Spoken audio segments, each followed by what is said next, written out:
Welcome to our channel. Today we how to optimize online lessons with Preply, full guide step by step clearly.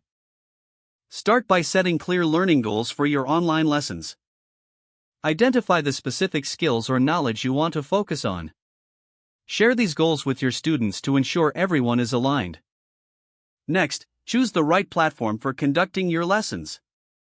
Preply offers a user-friendly interface that enhances the learning experience. Familiarize yourself with its features, such as video chat and interactive tools.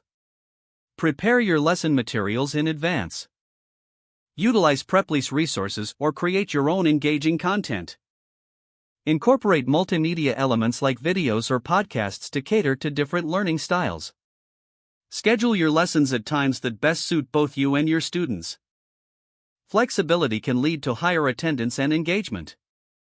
During the lessons, create an interactive environment. Encourage students to participate actively by asking questions and sharing their thoughts. Use breakout rooms for group activities, which can foster collaboration. Assess your students' progress regularly. Provide constructive feedback that helps them improve. Adjust your teaching methods based on their needs and performance. Incorporate quizzes or informal assessments to reinforce learning. Encourage ongoing communication outside of the lessons. Use Preply's messaging feature to check in with students and answer questions.